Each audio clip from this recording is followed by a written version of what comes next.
Welcome, welcome, welcome to the first ever reading of my debut novel. This will be an exclusive excerpt, and if you purchase the novel, you will be allowed into weekly live readings and chats in regards to the chapter reviews. So let's get started, shall we? Should Have Known Better by Courtney Omega. First of all, let me give a disclaimer. This actual novel was written when I was pregnant, 4 months pregnant with my daughter. And this was about 13 years ago. So I was in my 20s. So please excuse any immaturity in regards to anything expressed. This novel was an outward pour of emotions. It was therapeutic, and absolutely, it afforded me an opportunity to extend my time with not having to go back to work to a 9 to 5. As after this novel was published, I was one of the recipients of my grandmother's inheritance. So this allowed me to extend and better invest, that inheritance. And I was able to prolong my time living the dream, so to speak, a little longer. I did tour with this particular novel, but when rediscovering it as I'm working on a new media project, it seemed only fitting and only right for you to see my growth, for you to know that this also, your art is a part of your journey with your growth, and wanted to share that with you. So without further ado, Should Have Known Better by Courtney Omega. In the midst of losing herself, Camille Ebony is discovering the woman she was meant to be. In the blink of an eye, seemingly her marriage, career, and life get rearranged. And when a cool stranger enters the mix, she realizes for the first time in her life that she is able to throw caution to the wind and just be herself without any labels or duties attached. Excuse me. All things must come to an end, though. And once again, Camille finds herself taking on the requirements of wife and mother. But when she is called upon to do one more favor, the journey to the heart of the matter continues, and she comes face to face with the realities of the girl she once was, the person she has wanted to be, and the woman she is. On the road to self discovery, Camille soon realizes there must be some casualties. Naomi Ebony, the front desk attendant, called out much too loud for my comfort. I hurried over to the desk. Pulling the waist of my black fitted hooded sweatshirt up, I reached inside my velour bottoms and spread the money and my ID on the counter. Excuse me. She took my money and ID with her thick brown fingers that resembled hot dogs. Oh, the price is $3.25, Miss Ebony, she flatly said. And this ID says your name is Camille. Oh, Naomi is my middle name. But why did the price go up? I just set this appointment last month and I was told the student price was $265. I said softly and politely when I knew what I really wanted to do was reach across the counter and slap those Tootsie Rolls out of her grasp. She reached for another chocolate treat and said, well, this is fine as a temple ID, but even for students, the price is going up. She smacked her lips fiercely. Going up in a month? Well, how much is this procedure for people who aren't students? I was upset, outraged even. This was crazy, and I already didn't have any money. How was I going to pay for this? Hmm. Well, these procedures are now $365 for non-students. But if you can't pay, you have to wait another 2 weeks. Ma'am, I don't have any more money, and I'm already at 12 weeks. I can't wait too much longer. The woman, without a tag displaying her name, handed me my money and my ID back. Do you have any other form of additional payment? She asked. I reluctantly fished a credit card out of my pocket that I knew full well. I'm sorry.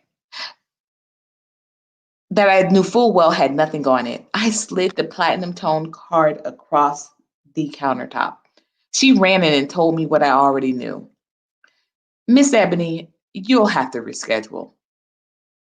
It's Mrs. Ebony, and I'll call, I said, snatching up my card, money, and ID. Then I hastily got out of there and up the stairs.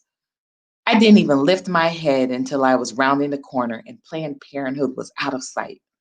I approached the counter at Wendy's, considering my money carefully. I'll have a chili with extra cheese and an order of nuggets, thank you. I added, oh, and a large water. I silently began my meal and thought long and hard about how I got into this predicament.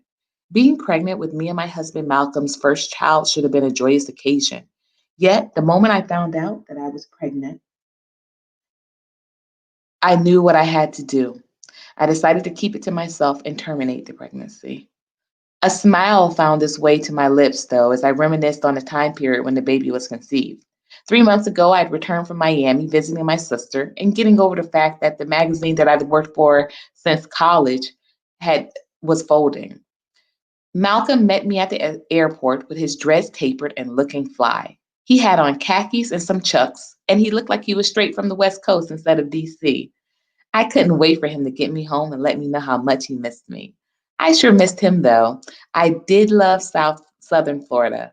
I missed my man, I missed our home, and I definitely missed Philly. I kissed him from head to toe the moment we were in our Chestnut Hill townhome and took every luscious inch of him into my body. Malcolm was my first for everything, and I loved when we would have these moments when we hadn't seen each other because we could somewhat relive those first times together. He almost always made sure he took care of me also. I miss you, Candy Girl, he said, kissing my forehead after our third lovemaking session. I miss you too, baby, I said, intertwining my fingers with his. I slowly peeled myself off of him and announced I was going to take a shower. And then I suggested we go to a nice restaurant tonight. What about dinner at Blue Zed or Zanzibar Blue, baby? Let's do something fun tonight. I stepped through the parade of garments over the floor and went to the bathroom. Can we just order some Chinese or something light? Your trip kind of was the last of entertainment funds, he called to me. And you know I haven't gotten paid yet from the city contract I've been working. And your last bling check hasn't posted to the account yet either. The city still hasn't paid you? What's the holdup? I asked, returning to the bedroom to collect the clothing items thrown about and put them into the waiting hamper. I didn't know. I don't know. Christina said this FBI probe thing is getting ridiculous, and they are investigating all of these contracts the city had out with vendors and trying to see if they're legitimate businesses. So she says my contract kind of got lost in the shuffle in the investigation, but it shouldn't be too much longer. She says everything will be fine. Oh, okay, I said, calling out as I returned back to the bathroom. Do you want to join me in here? I said after getting the water temperature just right. When I didn't hear a response, I returned to our bedroom to find Malcolm knocked out. I smiled and took a long shower solo, grateful that he was resting because after my shower, he would definitely need his strength for the remainder of the evening. I finished my lunch at Wendy's and decided to sit for a minute as I evaluated my situation further. Every little dime I had was put towards finishing the rent at the townhome and keeping my phone on and gas in my car at this point. Malcolm fell victim to the City Hall witch hunt only 2 months later, and I found myself scrambling to line up our funds to pay for his legal fees and just eating. When I found out I was pregnant, I knew what I had to do, but that didn't make the decision at all easier. It hurt like hell to know I didn't have any money to do anything otherwise. And I couldn't just ask my family to help me raise this baby, especially when I didn't know when this whole nightmare would blow over. In a fog of deep thought, as I was leaving, I dumped my trash and was going out the door when I bumped into a 6'4" wall of a man. Excuse me, I said, looking up into the gentleman's face. Watch where you're going. You might run someone over, he joked. I didn't laugh. I was not in for jokes today. You watch where you're going and don't get run over, I sassed. In North Carolina blue scrubs and matching J's, he smiled back. I will try not to get run over then. Good, I said over my shoulder and pushed on the next glass door. Hey, is this yours? He asked. I turned to see him handing out a neon green iPod. Oh, yeah, it came out of my pocket. Thanks, ma'am. Sean, he offered. Okay, I'm Camille. Are you in a hurry? You going somewhere? Dude was forward. Not really. Why? What's up? I asked with visions of a smooth frosty dancing in my head. I don't know. I'm just about to grab something to eat. So you want some company to watch you eat? He nodded. Well, didn't you eat already? Yeah, but I could go for a frosty or something, I said, following him back into the restaurant. I suddenly got a second wind of hunger and added a baked potato to my order. Sean peeled off the bills and I followed him to an isolated table. You skipping school or something? He asked. I laughed. Skipping school? No, Sean, I'm grown. Why do you ask? Oh, you look younger, that's all. Well, I assure you, I am grown and I wouldn't have any school to skip. I finished college a couple of years ago. He seemed surprised by this announcement. You went to CCP? He asked eagerly. No, Temple. My major was communications. I see you have scrubs on. What are you, a male nurse or something? I asked. No, I'm a medical assistant. I'm getting my hours filled. I have an externship at Thomas Jefferson right now, but I'm going back to school to be a pharmaceutical assistant. That's cool. Where's your school? I asked. He didn't look like he was from here. His skin was much too smooth, dark, and his speak was too slow, and he seemed apprehensive whenever I spoke. It was as though he was waiting for me to say something crazy. Little did he know, I was waiting for the same thing from him. It's up at this mall, Plymouth Meeting. I don't know if you know where it is. I know exactly where it is. I don't stay too far from there. Well, I'm moving soon, but I used to stay even closer, like 10 minutes away. Oh, you moving far? Not really. Where are you from anyway? I asked, spooning out a big scoop of the creamy chocolate and licking it. His jaw just about dropped. Chocolate, North Carolina. He smiled as he caught his mistake. Charlotte, I mean. I guess you got a lot of good memories there to make you smile like that, I said. Yeah, it's all right. So, how long have you been up here? I asked. About a year. That's cool. You have a lady up here? I need to know so I can be on guard if someone crazy comes walking towards the table. You know, you need to warn me, I said half jokingly. I was not about to get into it with no lame chick over a frosty and a spud. No haps. Nah, I don't have anyone up here, Sean said, taking a big bite of his burger and crunching on the bacon. I grabbed the burger from him. You know there's bacon on that? I asked, somewhat alarmed. Yeah, I like bacon. Dang, why did you touch my food? I didn't know you ate bacon. I don't know anyone who does. Excuse me, I said, a bit heated. Well, I'm not Muslim, are you? What an ignorant question. No, I'm not Muslim, but I still don't eat bacon, and excuse me for being concerned. I didn't know someone who was in the health profession would have such an unhealthy dietary practice. There was awkward silence for a second.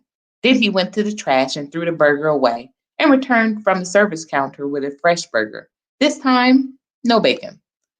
So, you asked me if I had a lady here, but why would you ask unless you had a man? I do have a man, a husband, I said proudly. He nearly spat out the new burger he was enjoying. He took a big gulp of cola. He's in jail, I added. Oh, I didn't see you wearing a ring. I guess y'all are divorced? I shook my head and took a bite of the now cool baked potato. No, we're still married. He had a confused look on his face. Why do you look so crazy? You never met a married woman before? I asked. Nah, you're cool. It's just that you don't look married, that's all. And how does someone look married? For starters, they wear rings. I rubbed my bare finger. Sean was eerily observant. I'd pawned my rings last month to get a procedure for this procedure money and other items, of course. Well, when you love someone, the ring is in your heart, not on your finger, I rebutted. And you say you don't have anyone up here, but I bet you have someone back home, I said. He gulped hard, not taking his eyes off of me. Well, I'm sure not married. I crossed my legs and folded my arms. Well, lucky for us, this is just lunch and not a date or anything. Married women don't talk like you either, he said. Don't talk like me. And how do married women talk? I asked. I don't know. They talk like they're not interested in extra conversation. They just say things like, how's the weather? Or what did you have for dinner? They don't really ask questions that you have to answer or give thought to. This Sean took me by surprise with that answer. Oh, it seems like you have given that lots of thought. I guess you're an expert. He shrugged. How long you been married? Almost 5 years, but I've known my husband since I was 18. Oh, has he been in jail for a while? Look, Sean, don't take this the wrong way, but you are asking a lot of questions. Like you're interviewing me, so I need to know, what job am I applying for? He was silent, though he didn't get, and though he was silent as though he didn't get my point, but I could tell he did. Why are you dressed like that? He proceeded with the interrogation. Like what? Like you're a teenager or something. I can see the tops of your panties because the pants slip down when you sit down. Hmm. I don't know. I, well, I'm dressed in a velour suit. How should I be dressed? Like you're a man's wife?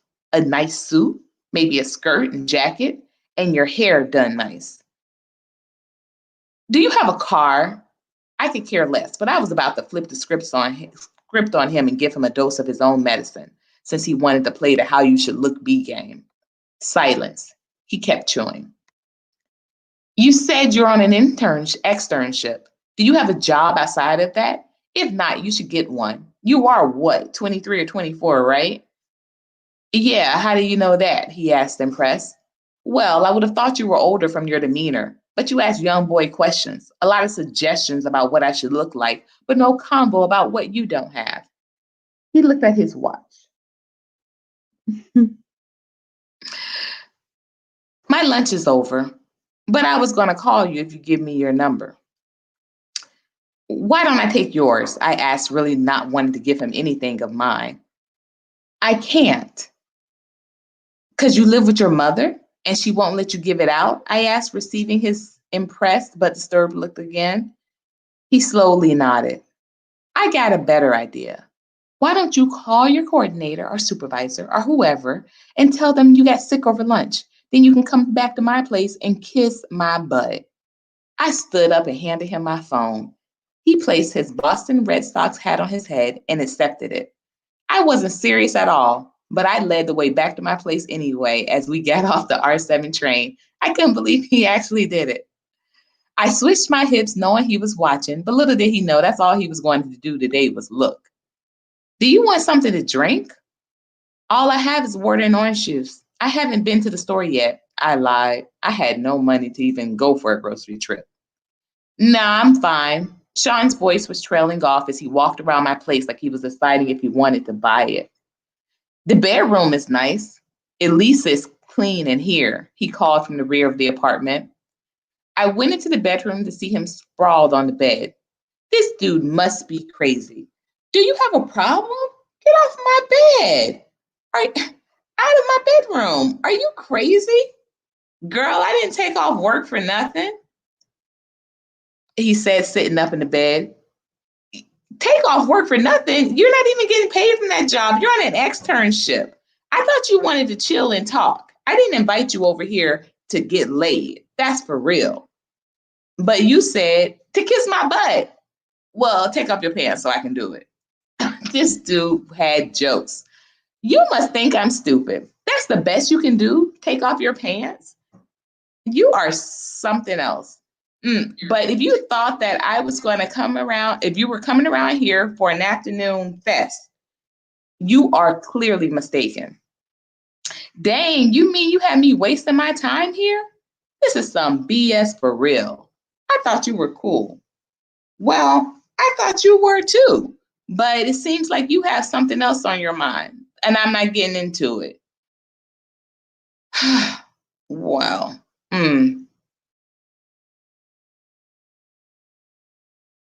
He scratched his low-cut hair.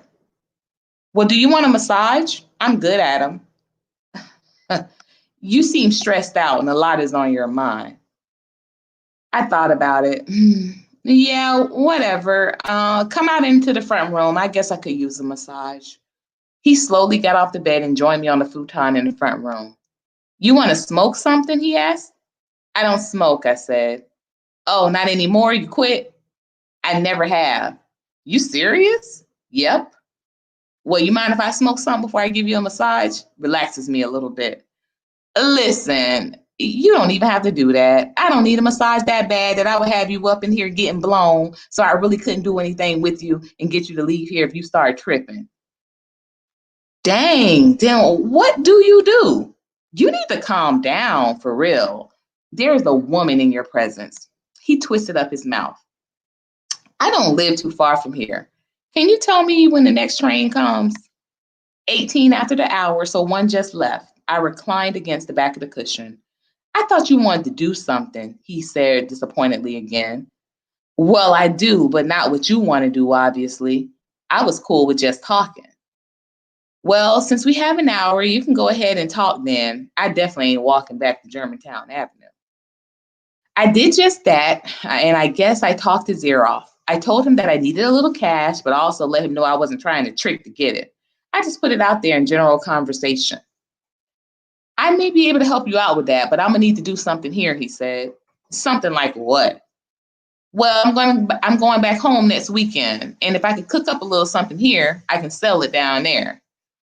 How much is a little something? A couple of bowls, and I'll pay you $200 for that. I don't know. I don't partake in illegal stuff. My husband is a lawyer, I slipped out. He looked around suddenly as though agents and cops were going to drop from the ceiling at any given moment. What? What kind of mess is that? Why didn't you tell me? Calm down, Sean. I'm not trying to case you up. I'm just being upfront. He relaxed a little. Well, How I know you're not wearing a wire or something? He was really trying to get me out of these pants. I played along and I stripped down in front of him. You convinced? I said, turning around slowly, then placing my hands on my hips. I'd freshly oiled my skin this morning before leaving for the clinic, and the cool citrus shea butter was still earning every cent I spent. My skin felt supple and it still had a healthy but not greasy shine. I could see him reacting. Hey, you got any condoms? He asked me desperately. For what? I played dumb and reached for my bottoms. He pulled them out of my grasp. Come on, Camille, don't play. That thing is too fat, and man, you over there looking like a bag of mangoes. I still had on my lime green and purple cheeky panties, but plenty was hanging out for his view. That's too bad, because I ain't doing that, I said seriously. I already told you. Oh, you one of those types, huh? What's that supposed to mean? I asked, somewhat offended as I got my pants free of his grasp. A tease. Oh, well, I'd rather be a tease than a skis any day. I shrugged, pulling my pants back on, and then my top. This is some real BS. I ain't never met a girl that would get all ready like this and then not let me hit. I had to admit, Sean was fine, but that just wasn't my thing. And I definitely was not in the mood. Well, let me introduce you to Camille Naomi Ebony. I zipped my hoodie back up beneath the top of my cleavage. Do we still have a deal on those zeros? Those O's. Yeah, I'm going to go home and get what I need. Then I'll be back tonight. As promised, Sean was back at about 10 with his crack pie recipe ingredients. I wasn't interested in learning the trade, so I left him to his business as he cooked up a horribly smelling product. He worked his way around the kitchen as though he'd been living there. He found my mixing spoons, measuring cups, and chopping board with ease. Please make sure you clean all that residue up thoroughly because I don't want that anywhere near my food. Girl, just buy some more. I'm going to throw this stuff out when I'm done. He was really familiar with me, and I liked that. An NBA game was on tonight, and I settled in front of the TV with a big glass of water and Cheetos. What's the score? He called from the thin kitchen. 60-47, Spurs, I called back. Spurs' fast break game is killing them, and their ball movement is ridiculous. I chuckled, looking at how their opponents were dumbfounded as the orange spear zipped around the Spurs crew. I can't believe you like basketball. You're all right, Camille. I already know that, I sassed back. Do you cook, he asked. Not what you're cooking, I joked. Yeah, I cook. Why? Just wondering. So what's the story with you and your husband? Why are you living in a little place like this if he's a lawyer? And why do you drive that old beat up Camry? And why don't y'all have any kids? Hey, how do you know what kind of vehicle I drive? Oh, when I was walking back in from the parking lot, I peeped the cars.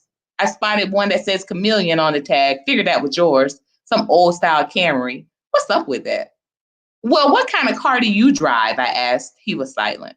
Sean, don't try to sell me something that you ain't willing to buy. You probably don't even have a car. Drive what? You drive around your mama's? Well, I'm just trying to get to know you, Mill. Why don't you have kids? You aren't getting any younger, and you're married. Don't call me Mill, please. And what's up with you? You just can't stay out of my business, huh? You took the short bus to school or something? Is that it? You stalking me or something? Do you have kids? Nah, I got things to do. That's not what I'm trying to do right now. Okay, then maybe the same thing is true for me. I'm just thinking out loud. I mean, you're married, you say. You good looking, went to college. College graduate, I corrected. Yeah, well, you cook. And even though you can't clean up that good, I don't know, you like sports and you seem like a cool total package. So I'm just wondering what's up. What's the rest of your story? What's your story? Let's play that game. And I clean up just fine. I told you I'm moving. So I'm just preparing to sort some stuff out. So everything is all over. I'm just saying. Well, don't. You are real uptight. You seemed cool when I met you, but you stay on the defensive. Maybe that's the problem. Maybe you really need to relax. I thought to myself, Negro, I'm only uptight because I haven't seen my husband and been dealt right in a little bit. I almost snapped back out loud. Maybe your problem is you have a disorder of the mouth called diarrhea, I said. Yeah, okay. It was about 3 a.m. when Sean was all done, and I gave him a comforter to sleep on a futon. I wasn't thrilled with the idea of him staying overnight, but please, he had just cooked up some illegal product in my home. It's not like I could take this time to now rethink things. I felt eerily comfortable with him too, and it was nice to have a male's presence around again. I didn't realize how much I'd missed it. It had only been a little over a month, but I had gone nearly 10 years with never spending more than a week away from Malcolm. I got up at about 5 a.m. to go to the bathroom and heard Sean breathing loudly as he slept soundly. That was a pleasant change. Both Malcolm and Keys were light snorers and they made sniffling sounds throughout the night. I took the time to slip into what I really wanted to wear to bed. Nothing. Well, with the exception of a little t-shirt. But I put everything else into the hamper and cleaned up after I used the bathroom. I walked quickly into my bedroom, not even checking on Sean again.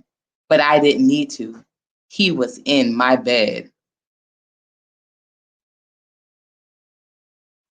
All right, that brings us to the end of the excerpt for today. If you would like to purchase this novel manuscript, I do an immediate purchase. You can email me for any information. I'm going to leave this up as we play a little bit of our exit music. As you all know, I love to jump into the chat and interact with you all. If you have ordered the book and you have not received it, please check your email. They are being sent through email. They are not sent through a separate app yet. I am still working on getting that established. But again, if you would like to purchase a copy of this book, please make sure to email me for directions, as everything will be able to be purchased for immediate exchange through via email. Thank you all so much for tuning in today. I am looking very much forward in us continuing this. This was fun. So I'm jumping into the chats. I want to get your responses. Thank you again for tuning in to the first ever reading. Hey, J-Hab. Hey, I'm going to jump into the chat and we're going to play some music as we exit. Absolutely.